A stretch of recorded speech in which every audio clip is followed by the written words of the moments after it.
Can you hear me now? Yes, good. So just to confirm, we've got a couple of changes to this session.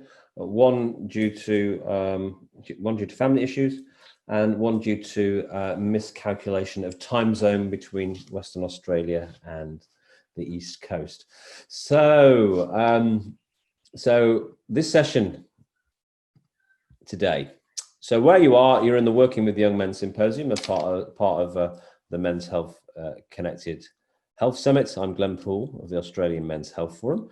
This morning we were in the first session asking the question, why do we target young men? Do we need a gendered approach? I think this meeting has decided yes, fortunately, which means we can now continue with the conversation about working with young men. And we're going to focus in this session on some of the issues that people working with young men are dealing with. So we've asked a couple of speakers to come and tell us about the work that they do with boys and young men, and then to hone in on some of the key issues that they find that those young men are dealing with, and talk to us about how they might be responding to those issues. We were going to have Paul Zappa from the Men's Project, which is based out of Victoria, the Jesuit Society running that project. Unfortunately, Paul's had some family issues he's had to deal with overnight.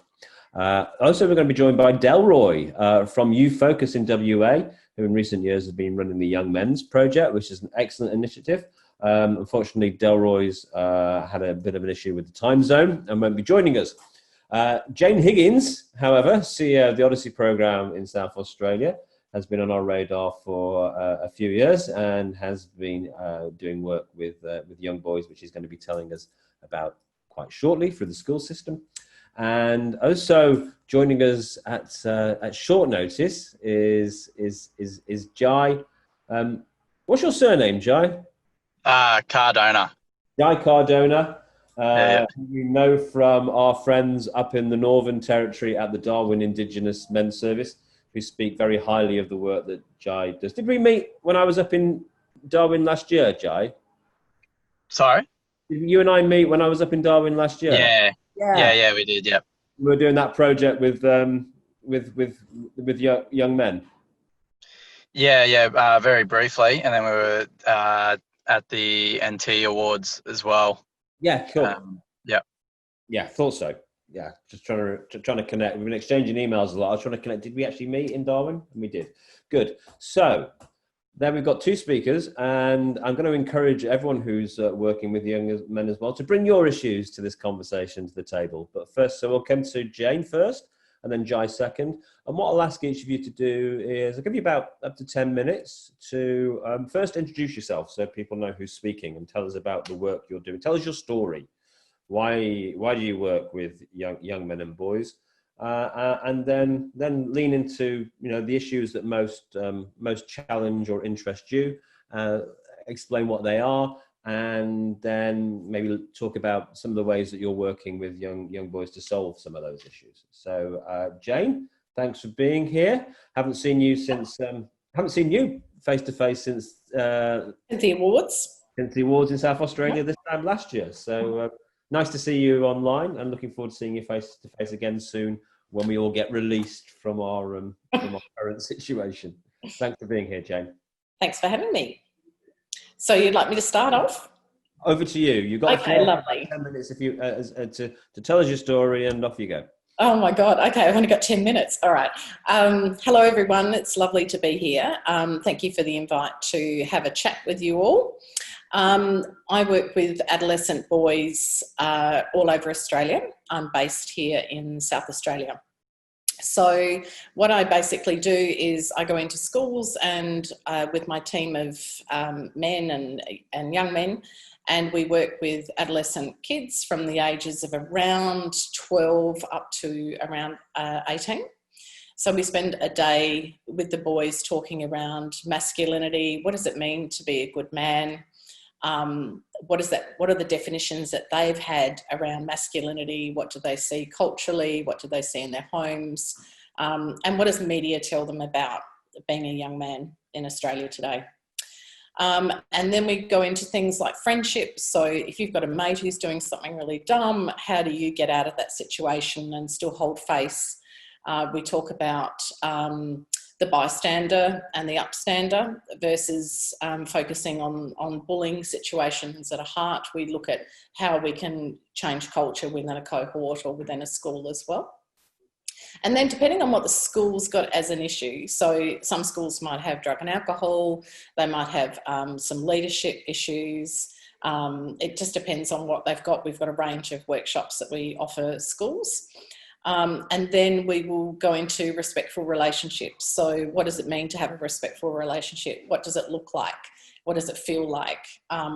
What isn't it? And what are their rules for relationships? And all types of relationships, not just intimate relationships, but right across the board. And then we get the boys at the end of the day to fill out a survey for us around what they thought of the day. And 99% on it's about 94% of boys say it was either very good or excellent, which is always really good feedback from the boys themselves, and they write little comments and around what they learned from the day as well. And then we feed that back to the school. So we work with our clientele schools that are over 100. I've been doing this for over 12 years now, and I suppose the reason we started was because I met a boy in a park. My son was about 3 at the time, and he was bopping around on his bike, and this young boy walked into a park. He was clearly distressed. He was in a private school uniform, and he sat down and he had a cigarette. He lit a cigarette and he smoked it, and he lit another cigarette, and then he lit another cigarette, and I went, I think we have a problem here. So I went over to him and said, you know, are you okay, honey? And he said, yeah, miss, I'm all right. And I went, oh, I don't think so. So I sat down with him and just sat and was with him. And he had told me that his life was fucked as far as he was concerned. He had been bullied at school. His grades had dropped. He was a boarder at the local school. He was really struggling, and he'd just come out as being gay. So my background is social work and counselling. So my question to him was, okay, and are you thinking of killing yourself? And his answer was yes. Now, all the hairs on my arms stand up when I tell this story, and I've told it many, many times. So that day I decided that I wanted to be part of the solution and provide a safe space for young men to explore who they are and who they want to be. So the birth of Odyssey was from that young man who may never know that this was the beginning of something that has affected thousands of boys all over Australia now. So that's the beginning of what I do. I have a team in Victoria, and I have a couple of guys that work there. We also provide workshops for adolescent girls as well. And it's great because then they get the same sort of messages. So if a school books us, we get the boys and the girls, and we tend to work right across the cohort with them. So that's what I've been doing for 12 years, and I'm incredibly blessed. I love my work. To be in space with young people when they feel so, they really want to learn. Like, there is so much focus on the academia that, providing them a space for their well-being, for emotional intelligence, for resilience, to be able to talk about masculinity in a safe space is a pretty honouring thing to be involved in. So that's kind of my story, and I'm really looking forward to hearing some more stories of what you're doing and any questions that you have around what we do and how we do it as well. So thanks. Thanks, Jane. And if there was one particular issue that you could pick out, mental health, sexuality, bullying, what's the one that vexes you the most, or you most want to get your teeth into, or are getting your teeth into? I think at the moment, I think porn is one of the biggest, the pornography, because it affects so many areas of young boys' lives, and it affects their masculinity, it affects how they feel about themselves, it also is part of the shaming that young boys get involved with, and it really needs to be in a space where we can have open dialogue around what they're seeing and be able to critically analyse it. So I think, and the relationships that affect so many relationships that they're having, the expectations that they have as well. So I think, while we're very broad in the topics that we cover, pornography in the last few years has become a really major focus. Okay, so we'll lean into that a little bit more Sure. once we've got to know Jai Cardona. So Jai Cardona, it does many things across the youth space. It's come to our attention through the Darwin Indigenous Men's Service, who are a real friend of the Australian Men's Health Forum, and he's come highly commended from their chair in particular, Damien Mick, who sent me a massive long list of all the things that Jai's done. I remember meeting you last year, and I think you were involved in one project I was aware of last year, and then I saw this list of all the other things you've been doing. So it sounds awesome, and I'll let you tell your story in your words, Jai. You know, who you are, where you've come from, what kind of things you're doing in relation to work with young men, and any particular issues you want to sort of bring to the conversation. Over to you. You're strapped in and ready to go. Yes. Yeah, look, thanks for that. I really appreciate being a part of this forum, and also really appreciated those words from yourself, Jane, as well. You pretty much, I could have pretty much said the exact same things as far as what we were seeing with my engagement with, I guess, young men and boys as well. And I'll touch on the pornography stuff a little bit later on. But my name's Jai Cardona. I'm up in the Northern Territory at the moment. I'm born and raised here. I'm a Canarigan man, which is about an hour and a half south of Darwin, so we're paperbark people. And yeah, so I guess my working background has been within Aboriginal health, and particularly looking at youth detention around Australia and how we transition back to, I guess, communities, and also really looking at the journeys of that we have as men, but around mental health and how we deal with that and the steps and stages we go through. I had actually linked in with Glenn last year through the Life Itself movement, which was a men's sort of yarning circle connection opportunity up in Darwin on Wednesday nights. So funny story with that. Basically, I just moved back to Darwin last year from living in Brisbane. I come off a broken relationship, was pretty down. I was actually living in my my cousin's house, and I was staying in my niece's room. So she was relegated back to her mum's room, and I was staying in my niece's room with these pink Barbie curtains and this Bratz blanket, and I was unemployed. I got back into drinking. I was just feeling like absolute shit, and I said, look, what do I really want right now? And it was connection. And that's when I thought, well, why don't I try and organize something so I can connect? And I wanted to connect with people around my age. I'm 28 now, and I was really hoping to sort of connect them with that and try and have conversations and just feel a part of something. So the Life Itself sessions began when I approached the Palmerston Council, which is just outside of Darwin, and they offered to let me utilise the space just for a trial for 6 months. I had no idea how it was going to go. I was absolutely crapping myself, but it ended up being a really powerful 6 months. Unfortunately, we had to stop because of just availability of people to organise and life getting in the way. But it was a really great environment of where we were getting about, it would have been about 6 to 12 young men at a time at each session. It built up from literally 2, and just coming in and out, having these, I guess, just sit downs where we'd have dinner, have a laugh, and then also talk about some of the things that affect us. I was really surprised to see that out of the, I guess, the demographic, we had a lot of young fellas who are about 18 or 19 years old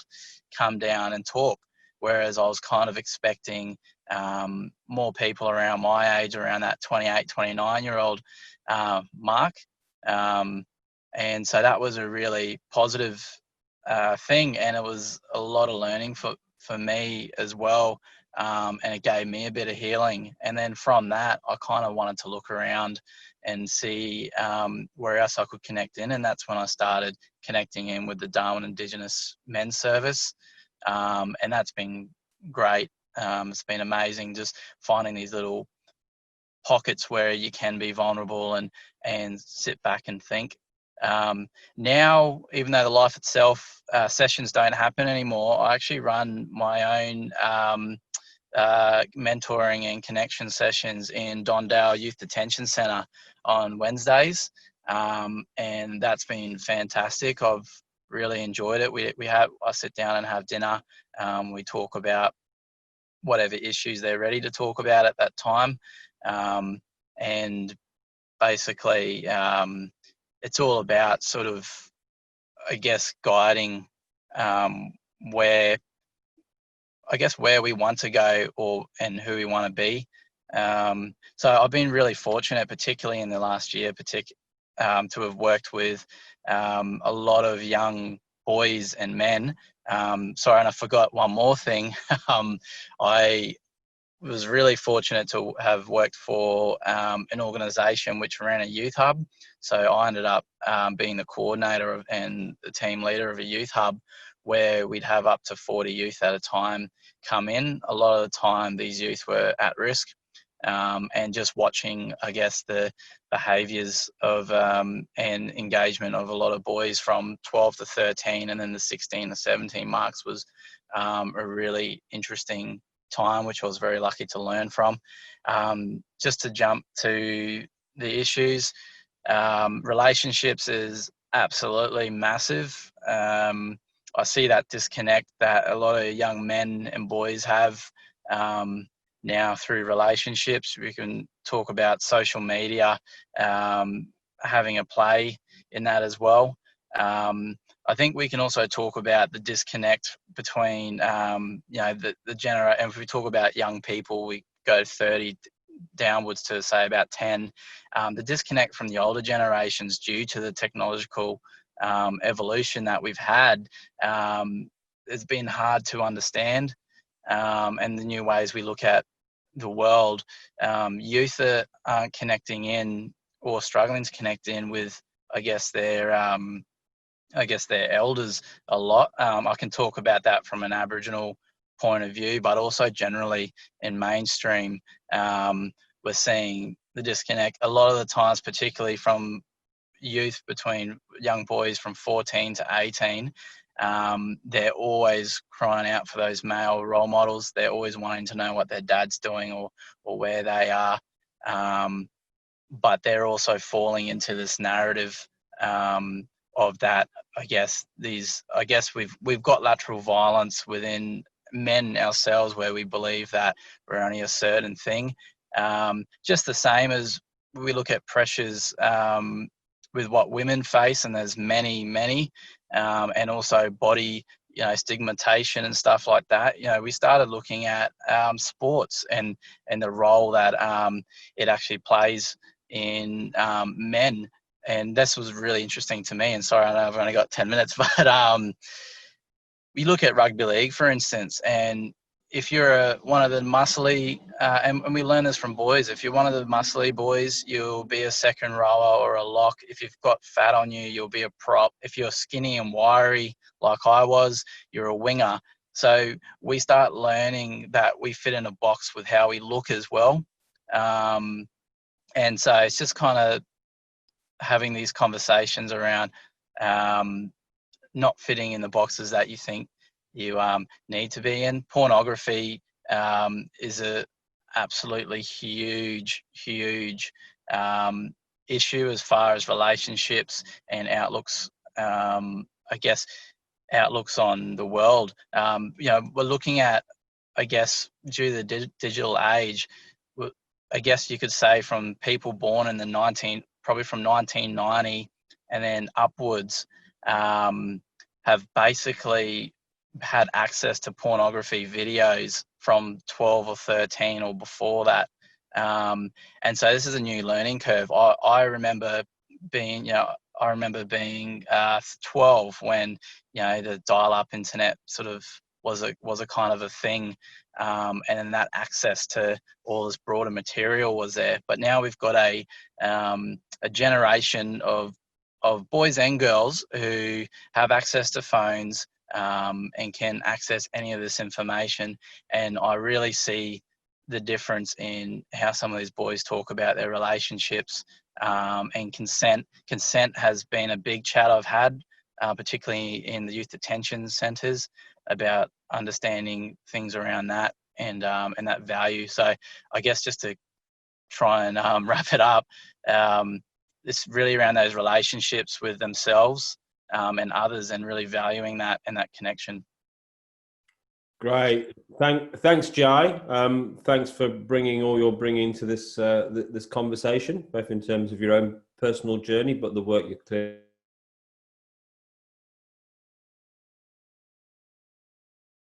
clearly doing to make a difference for others.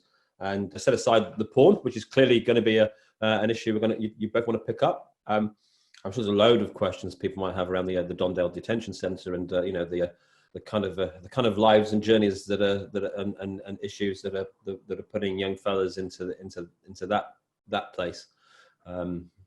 So, Jane, not only did you officially win the race to drop the first F-bomb of the day. Congratulations! you get our official prize for the day. You also brought porn to the table. So open up this conversation. I'm sure loads of people in this room have got experienced thoughts, but where do you want to start with this? What are you seeing? How does it manifest as an issue for you? How do you engage with it? Over to you. Okay, so I suppose what we're finding is that younger people are accessing porn, you know, on their phones, on their computers. So, you know, this is happening at a very early age, and it's incredibly graphic. I mean, the porn when I was growing up, you know, we had Playboy and Penthouse, and I remember getting Raquel Welch and opening her up, and not her up, but, you know, the fold out, and going, I want to look like that when I'm older. You know, she was the most beautiful creature on the planet. But now what we're seeing is, you know, labia surgery on girls. You know, we're seeing young men who are taking Viagra. You know, this is in porn. It's bestiality. You know, I did a presentation recently for a school and for the parents. And one of the things when I was doing some research on it, you know, minefield, which is, you know, one of the things that boys are into at the moment, and they've got porn and they've got minefield porn. So, you know, if you're into anything, it is available to you, you know, 24/7, 7 days a week, and it's graphic.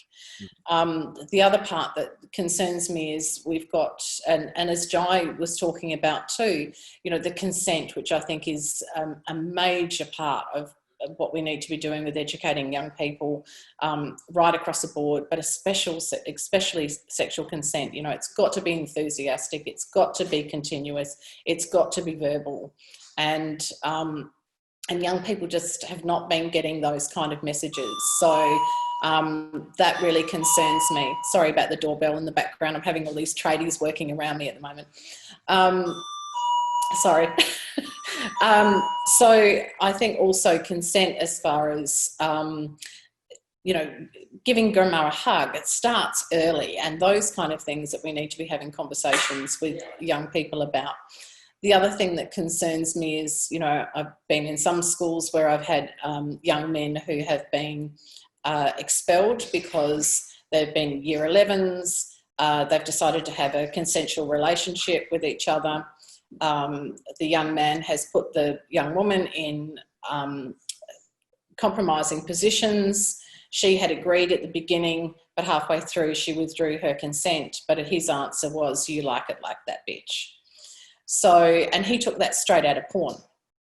My problem with that is, obviously, is that she then charged him with sexual assault, which she has every right to do because she withdrew her consent.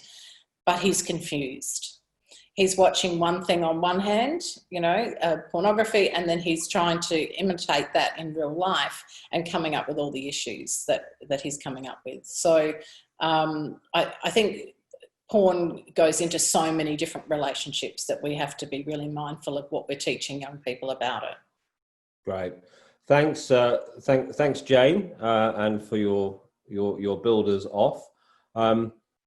Just for some ground rules, we are actually recording this, though we won't use anything that anyone asks not to be used. So this is theoretically a public platform, but there's 30 people in the room. So I ask that you treat what's said in confidence, and we're not instantly just going off and broadcasting these recordings. And on sensitive subjects like this, we will be entirely responsible and take into account any request for confidentiality. As I'm interested to get into then, and it's good to map out what the issue is, but I'm also interested to get in, well, what are the actual things that we're doing to try and address that issue when we're working with young boys in school. But I'll just come back to Jai first and say if he wants to sort of unpick or add or take on anything that you've shared there in terms of what he's seeing in relation to porn, which is something which he raised in his introduction. Jai. Yeah, look, very much echo Jane's words as well. One of the conversations I had with youth that I knew quite well in the youth hub, because we have access to internet, and we spend quite a lot of time with youth there. And what was quite a worry was that we had a chat around use of porn, and they thought it was all funny to have it at school and all these other things. And these are boys who are 13. And then they mentioned what they were looking at and trending, and it happened to be family type porn with sort of stepsister or mother and things like that. And it really alarmed me that you've got these very young minds that are actually getting these shaped, I guess, really demonizing family, and it is very scary. And what we're going to see, if there aren't the adequate programs out there, is a lot more youth being charged for sexual offences as well. On the flip side of things, with this day and age, I feel that some youth, particularly with females, are much more aware than they may have previously been around consent and what's right and not right, and what's what may be funny to a boy isn't right, and things like that. But it's also going to see a spike in, if there's not enough education around boys and girls understanding that consent side of things, and parents understanding it, that you'd see a lot more around the sexual offence assault stuff. So yeah, and particularly with me working in youth detention as well, around some youth that may have had these sexual charges, you can see the difference in what their thinking is. As far as solutions go for it, there's obviously training parents up for that, as for those conversations. But I really think in schools and in other NGOs, there really needs to be set conversations to train staff up around how to talk about this. I felt very, very awkward when this stuff first came up, how to talk to a 12 or 13-year-old around it. And if I had some guiding stuff, or even resources or videos to help assist with those conversations, I think that would have really helped. Great, thanks, Jai. So,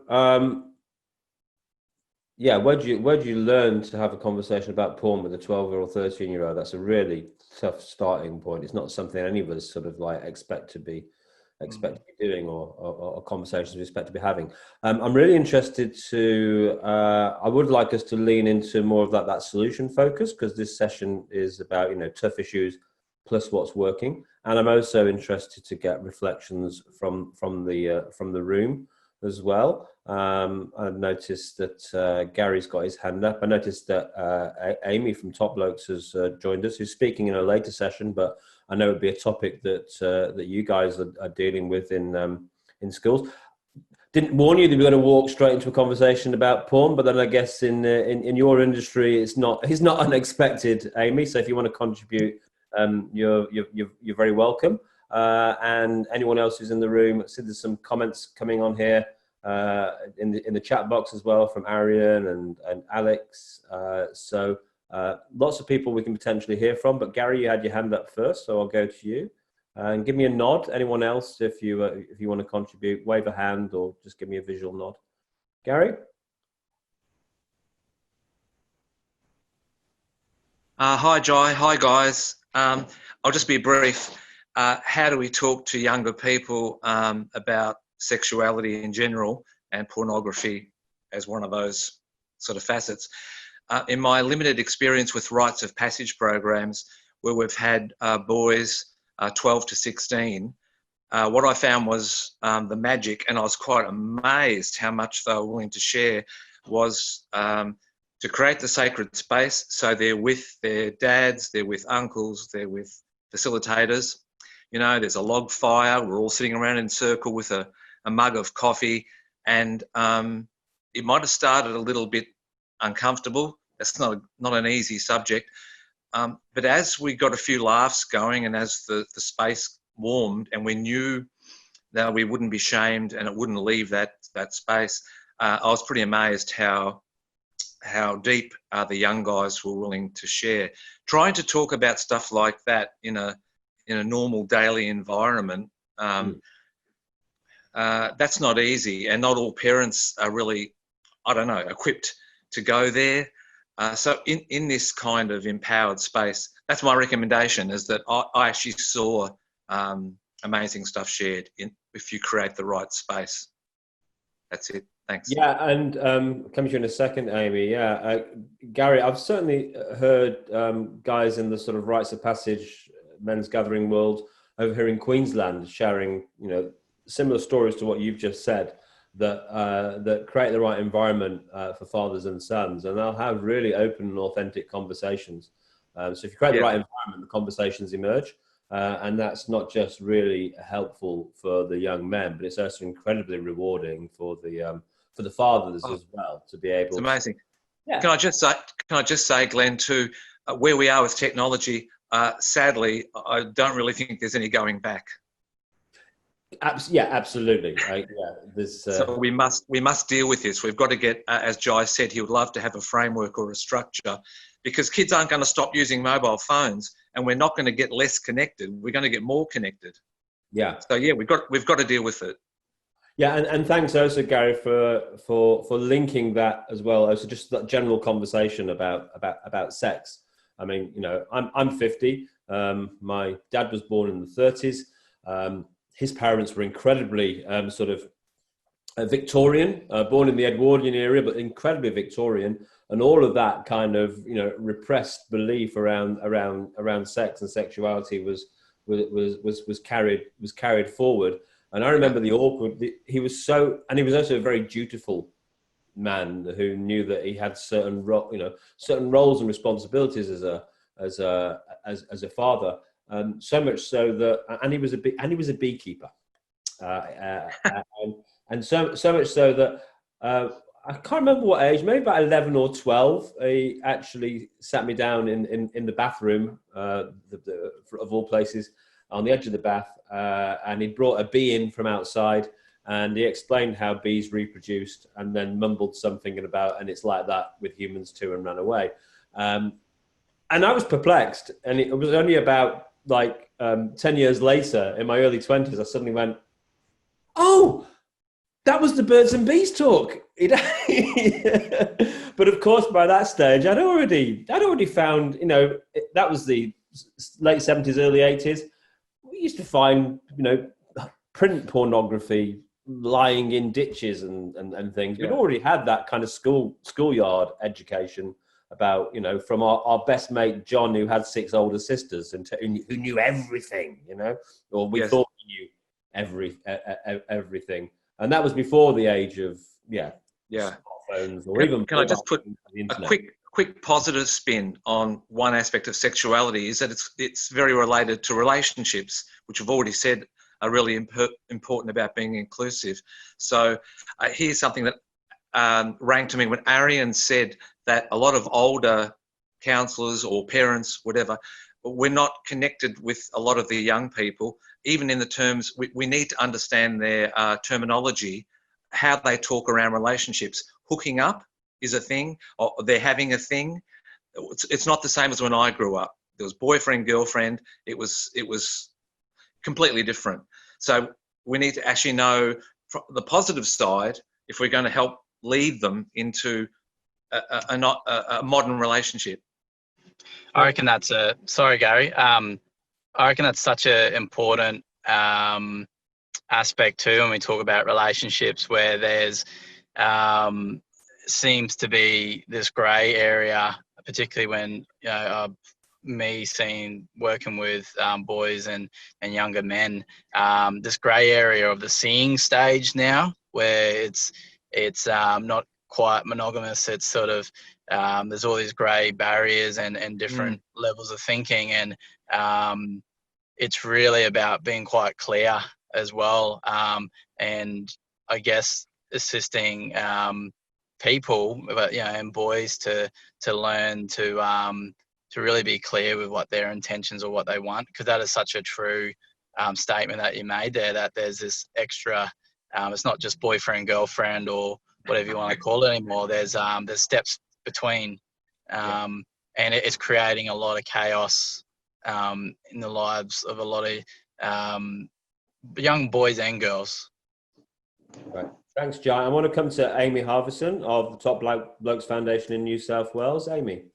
Thanks, Glenn. I just wanted to come back to a question that was posed in the chat about how do we talk to young boys, men or young boys, about porn without coming off as superior, which is something that we do in our programs as well. When we talk about realities of porn, for example, in our programs, our mentors come around that topic by addressing it as the evidence base behind it. So if you are engaging in too much porn, this is actually what's happening to you neurologically. You're resetting your stimuluses. This is what's happening inside of you by engaging in this. And this is how you can actually reset it. So instead of saying don't do it because it's bad, we understand some level of porn use is healthy, some level of masturbation is healthy, and we encourage that in our boys.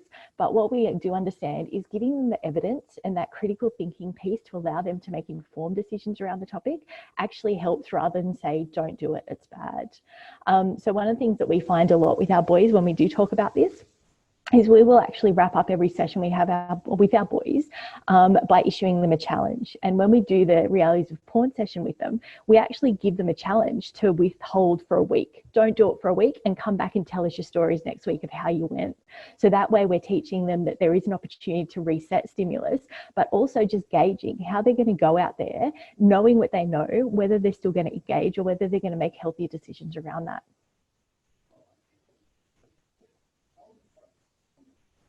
Oh, sorry, Glenn, you're on mute. I am. Thanks, Amy. And you've sort of lent in there to the kind of the abstinence versus harm reduction kind of approach. Father Mitch Porter, would you like to make a contribution here? It's funny, actually, because Amy got in just before me and said basically exactly the same thing that we're working with where I am. That is that if you go in with the approach of teaching them and helping them to understand what's going on with the chemicals in their brain as a result of overexposure, you get a much, much better reaction than, and, you know, funnily enough, I work for an organization that might have had a thing or two to say about the issue over the years. I'll give you 3 guesses. If you are honest with them and you get them to understand that you are actually physically rewiring your brain, and I was so happy that Jai and Jan brought it up at the start, because it was the one thing I wanted to talk about, but I was a bit iffy about broaching it because, you know, sex-obsessed clergyman, big surprise. If you if you teach them about it the same way you can teach them about drugs, and that it will rewire your brain chemistry, it will get into you. You can get addicted to the stuff, and it's an absolute nightmare to get off it once it's trapped you into it. But the other thing is also talking to them about what can happen as a result of that, because most young blokes, for example, even though marriage and all that, they don't necessarily want to get married, but later on in life, they want to have a wife or a partner. They want to be in a long-term committed relationship. They want to have kids. And if you talk, for example, Jai brought up the massive rise in, say, for example, incest porn and that sort of stuff. If you actually talk to them about it and say, well, you realize if you get too deep into this, they will get to the point where you're not actually going to be able to be intimate with your partner anymore. And it's going to get worse and worse and worse as it goes on. And in the end, you're going to end up almost having no choice but to move away from them to get a sexual gratification. And if you tell them that, it's not about scaring them, but it can shock them into realizing just how nefarious and sly porn can be. Thank you, Father Mitch Porter. Not a sex-obsessed clergyman, to be absolutely clear. Check out his LinkedIn profile. It might say that. I don't know. You don't know how many kids I've got. You've reminded me when we played cricket against the Catholic College St. Joe's when I was a kid, and I was really confused. Anglican background. The first lad came in and said, "I'll have middle stump, please, Father." And I thought, oh, his dad's a teacher. That's nice. The second kid came in and said it. I thought, he's got two sons here. But it got about the fourth or fifth guy, and I thought, how many kids has this bloody bloke had? And then I went, Father, you idiot. It's a Catholic school. Anyway, I digress. You just gave me a flashback to my youth, which was quite a relief from some of the flashbacks to my youth I've been having because of this conversation. So thank you, Father. Who else wants to jump in on this conversation? We're leaning now into some of the solutions in terms of, like, Amy at Top Blokes and Father Mitch talking about from their experience what works in terms of engaging boys in these conversations. Anyone else want to make a contribution here? You can wave, or you can actually wave, or our spokesman for the youth of Australia, Arian Cook. Yeah, so it's just something that it's just an argument. Well, I wouldn't say it was an argument, but a discussion. I tried to turn into a discussion I had recently with a coworker who I would describe as, I don't like to judge people, but man-child, like 35-year-old, but still living at home with mum, playing video games, etc. Essentially behavior that I'd expect of a 15-year-old boy continuing into manhood, right? He basically didn't believe me when I said I didn't watch porn or I knew other people that didn't. And I feel like that's a big behavior. They honestly it's something that they feel everyone does. It's completely normal. And if you don't do it, you're lying.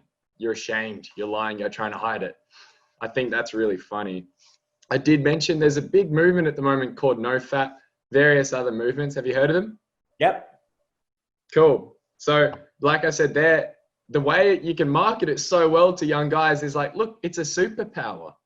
And it does work. There's something amazing about that. If you say, look, do you struggle with confidence? Do you struggle with feeling ashamed of yourself? And showing them that perhaps if they brought more integrity in, they'd have more natural energy around if they weren't wasting it. And there we go. Yeah, and I like what you said about addressing it from a neurological point of view. It's basically, I've seen that it's very similar to heroin. If you basically say, would you like heroin? Yeah, thanks for sharing the link. I'd be curious to see how Wikipedia frames it. Yeah, it's the Bible of all truth, of course, as we know.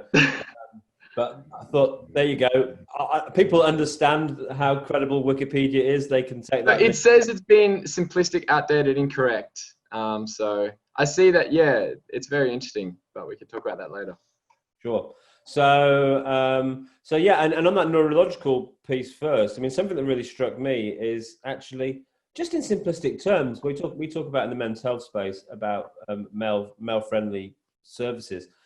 and often a lot of that is about just how you communicate issues with blokes, rather than going in and saying, and this doesn't have to be about, porn. This can be about, heart health or prostate or whatever, it's like sometimes it's just the way you talk about stuff. Rather than actually treating men as a patient, putting yourself on a step up, whether that's sort of through moral superiority or through taking a position of, I'm the expert and you don't know, because actually we're all the expert in our own life, right?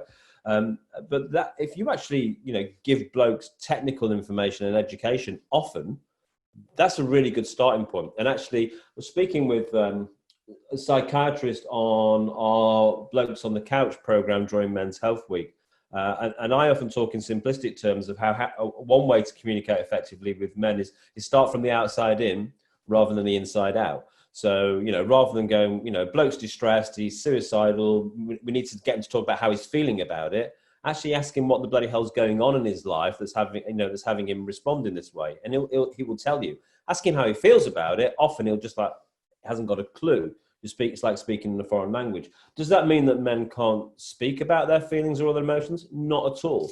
But if you build connection through the outside world first,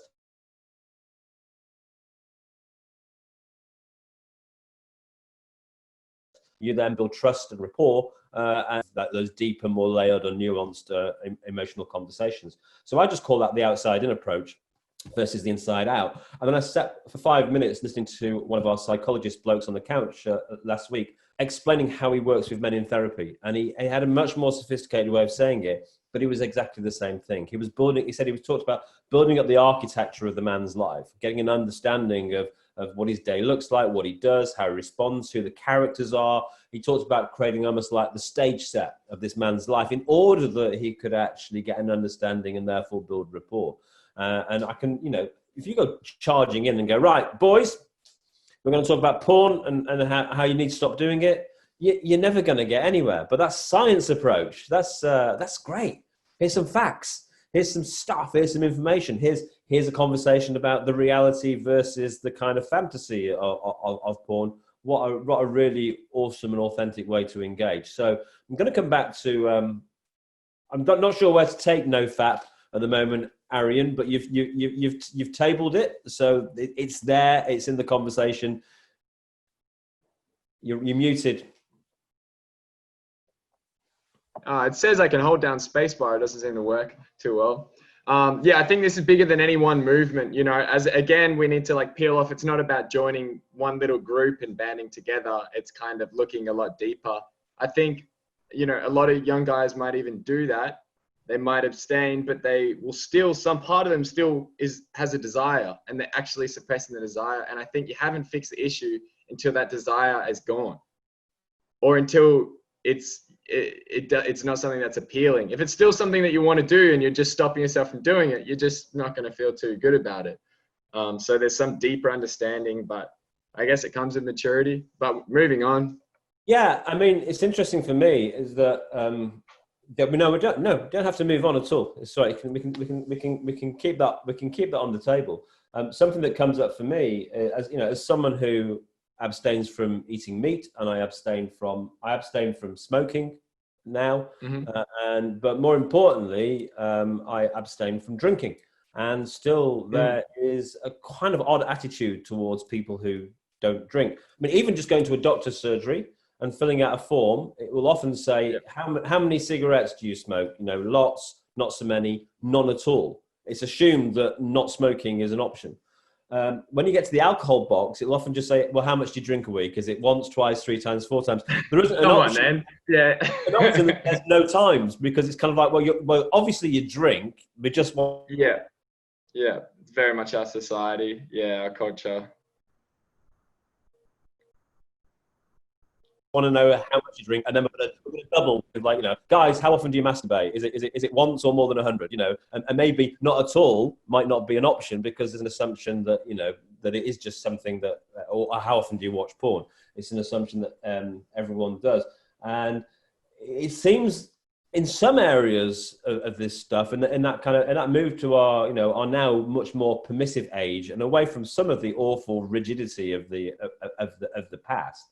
that the idea of abstinence as a choice has got somewhat of a is perhaps more taboo than actually, doing stuff. Not doing stuff. The pendulum has certainly swung. I think there's definitely there's an element of awareness that needs to be had, because obviously suppressing something is not going to work.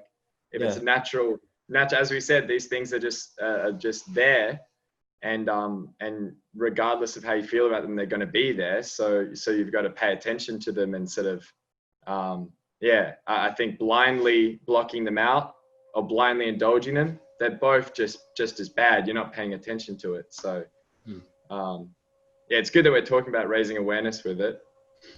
Yeah, and I wonder if that thing around abstinence is to do with the fact that it often comes associated with an ideology. You instantly. It's true. Yeah, you instantly, if you think someone preaching abstinence, you instantly think, well, they're also preaching a particular religious ideology. The next thing I'd like to say is I think this ideology goes deeper. I think there's men that don't even need to use porn, but then they'll just use Tinder. Now suddenly they're using life like their own little internet thing. It's still the same game. It's still, they're using another human being as a masturbation tool. They're not dealing with connection. And it's pretty sad. They can do that. They can browse through a bunch of women like a grocery catalog, and women are doing the same thing with men. I'd love to talk about Tinder because that's just terrible. And then they can just realize these things, and they can satisfy this kind of fantasy, and it's really just completely empty. Right. So even with physical relationships, it can be just as unhealthy as masturbating. And masturbating can be healthy if done consciously, I think. Understood. Thanks, Arian, for sharing that. I'm going to come to Amy, and then I'm going to come back to Jane, who actually brought this topic to the table. Amy? There was 2 points that came to mind as we were just having that discussion. The first one is the issue that we have at Top Blokes with the NoFap is the challenge issued NoFap November. So all the boys are very familiar with taking the month of November off, but to counter that, there's Destroy Yourself December.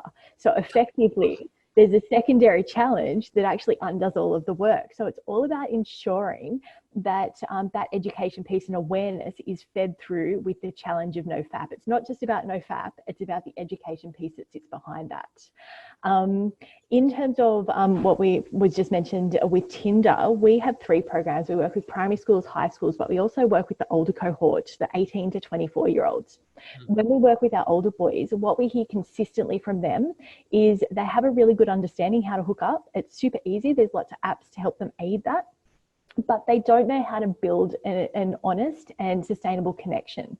So what we find through the work that we do, it's starting from actually primary school, teaching young boys from primary school age how to build healthy and intimate platonic relationship that leads us into high school, and teaching them how to build intimate relationships that are healthy and sustainable. Because our boys are telling us once they get to 22, 23, 24, they can hook up, but they don't know how to have a relationship, which is really sad to hear.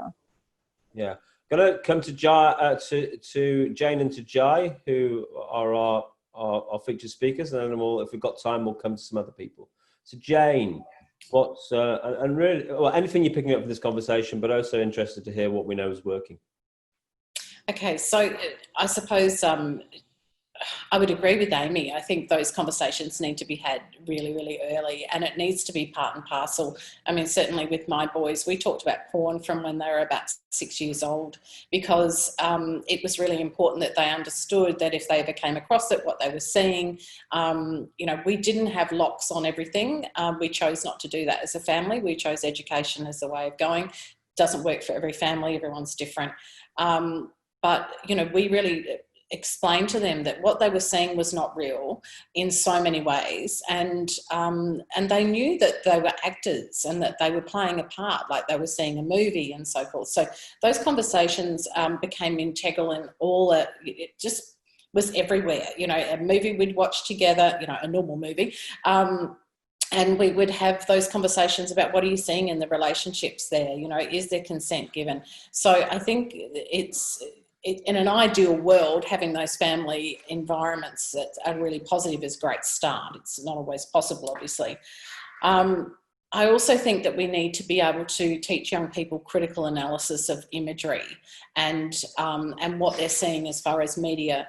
And, you know, we can talk about porn as far as just, you know, Pornhub or whatever, but really you look at advertising anywhere and it's so sexualized. And so they're surrounded with those images from the word go. And when we go into schools, as I'm sure other programs are too, you know, it's very, our imagery is, and I don't mean sexy in a sexualized way, but it's hot, it's fast, it's bright, there's music. You have to have that to counteract what those kids are seeing already. You can't just put up a black and white photo and say, let's talk about porn. That just doesn't resonate with them. So you've got to be with them at their cultural level, I think, and where they're in tune as well.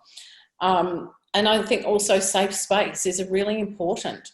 We tell stories about ourselves and our own experiences, and you can hear pin drops in a room when you're actually explaining about yourself and what's part of your journey, because they're just not used to adults self-disclosing and explaining how, you know, things have been difficult for them, but how they've risen to different occasions and been able to be more resilient as time's gone on. So, you know, personal stories, I think, are incredibly important when you're working with young people. It really is the language that they listen to. Storytelling is huge. Sorry, door bang. And then being also really mindful of your own language in schools or in homes around, you know, what people are saying about women, what people are saying about young men. You know, when we say all young men are angry, or there they go again beating up someone, you know, this their us and them mentality that we seem to see in media, I think does young men no favours at all.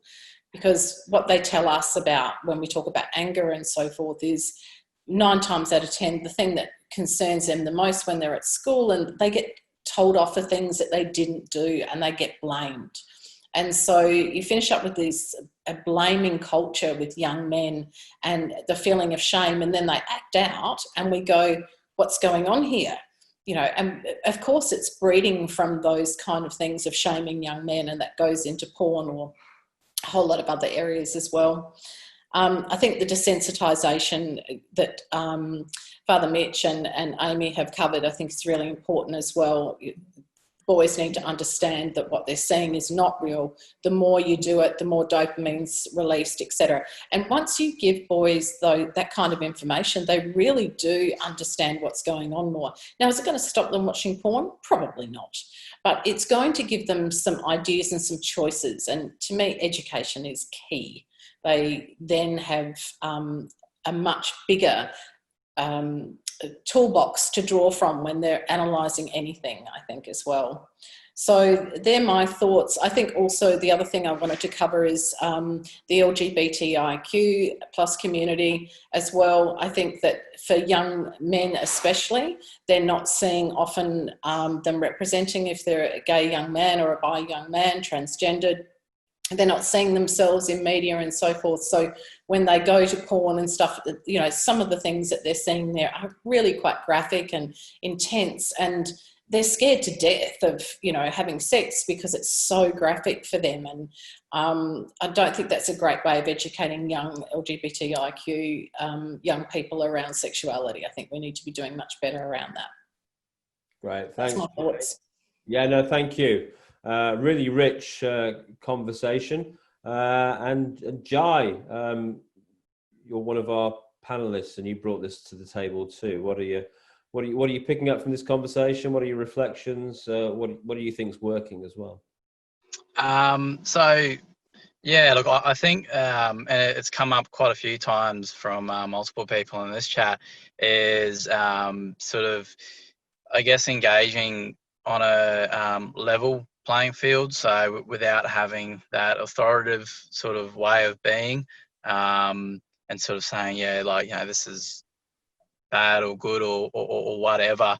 I've found what's worked with me, and I stopped calling myself a mentor, and that's why I've sort of said with a you know, engagement, I'm just another bloke, or I can, you know, be like a brother, and that even footing straight away has helped me with the conversations I've had.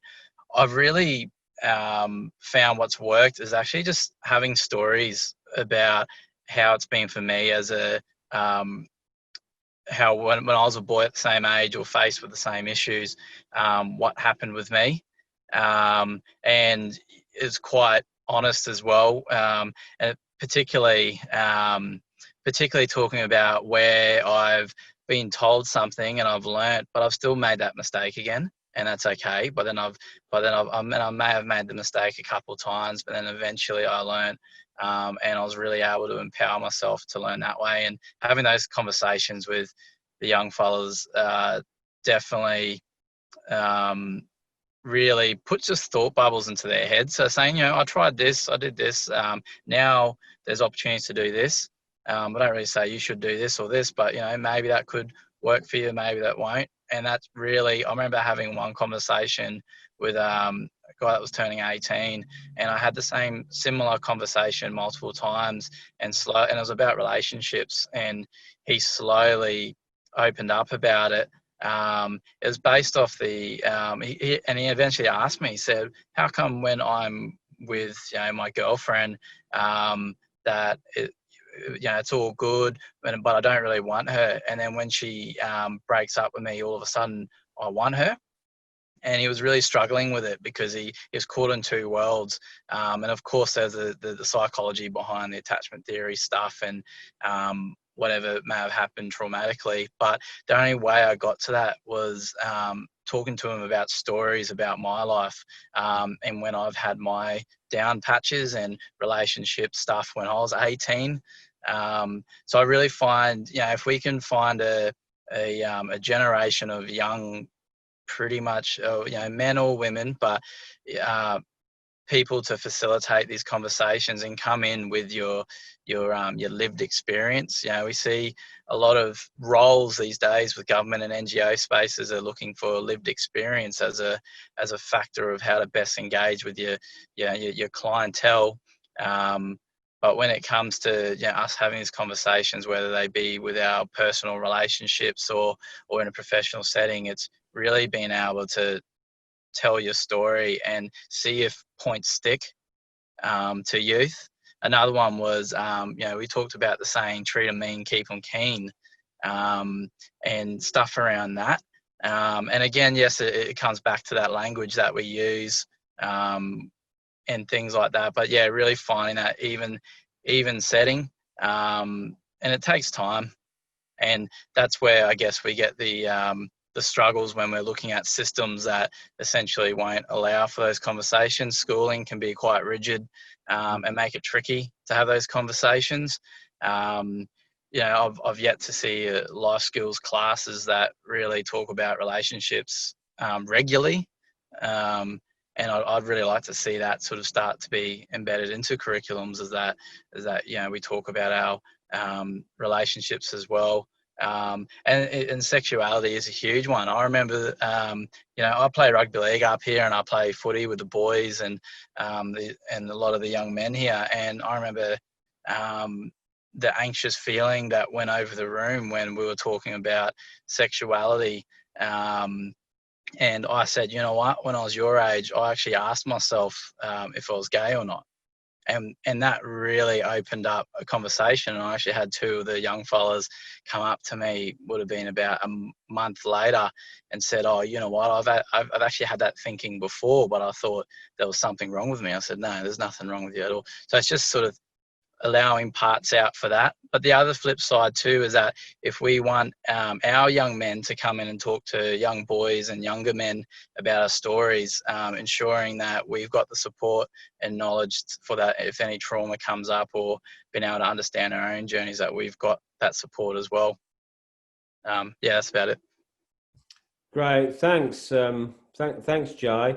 It's really interesting just to be in this conversation. I've been in Zoom for having all these different men's health talks and panels and things, which have all been extraordinary in different ways. I've been doing it for nearly a month now, and you can get into a bit of a format, and you kind of go, right, okay, we need to talk about porn, right? So we'll need 3 panelists. We'll need someone to do the stats and the science.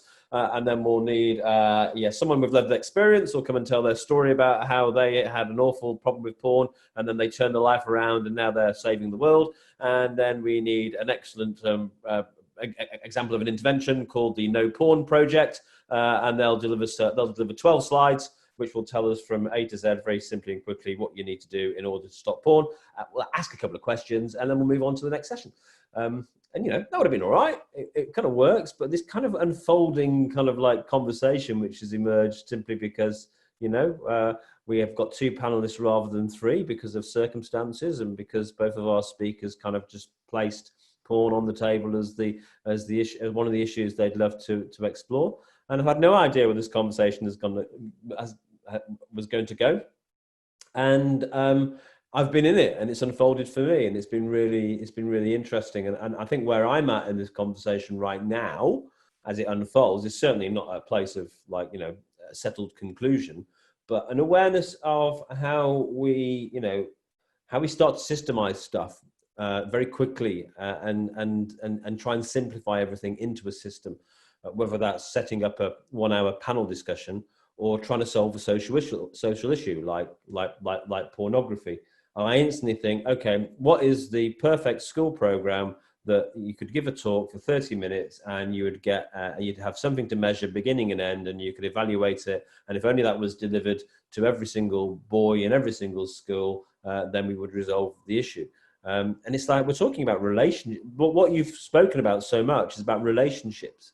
Going back to Gary talking about getting the dads and the boys around the fire and opening up conversations there, going to Amy and sort of talk about the way they open up the conversation in a relational way, or Jane sharing about the conversations at home on the sofa, or Father Mitch talking about understanding that importance of actually, if you want to develop long-term healthy relationships in the future, you need to be thinking about intimacy and not just gratification. And Jai talking about being able to build relationship with some of the young men that he works through conversation and personal storytelling, which ties back to the storytelling that Jane was referring to. And it's like, this is like an ongoing relational conversation that needs to be sort of dealt with. This is where I'm at. That needs to be dealt with in ongoing conversation. And somehow, if we're going to systemize anything, we need to systemize our ability to talk about this stuff much more openly and freely, across the generations, across the genders. And I think we've modeled that a little bit in this conversation by just allowing it to unfold. And I've really enjoyed this conversation. Amy, you want to say something to wrap it up? Yeah, look, just a quick thing to add to that, Glenn. I think it's really important to acknowledge that connection, and that relationship building is so important for our young men. But I really believe it's very holistic. We can't be talking about building healthy relationships unless we address mental health, unless we address anger management, unless we address peer pressure. So I think in terms of the work that we do with young males, it's very holistic in nature, and it's using our entire community to come together to address relationships by focusing on different components. Brilliant. Thanks, Amy. I'm looking forward to hearing more from you in the final session. I'm going to end this conversation there and say thank you to our panelists. Then I'll come and check the mics of our speakers for the next session, and then just introduce you to our president, Greg Milan, who I'll ask to have a bit of chat with you all whilst I go and prepare myself for the next session. Got to change into a different costume, check my makeup, all that. Sure, you'll understand. So, thank you for our official panelists, to Jane Higgins of the Odyssey program, and Jai Cardona with all the work he's doing, including his connection up there with the Darwin Indigenous Men's Service, and for everyone who's contributed to that conversation, in particular Father Mitch Porter, Gary Scott of the Men's Work Project, Amy Harvison, and Arian, our spokesperson for youth in WA, as our official only bloke under 25 in this conversation.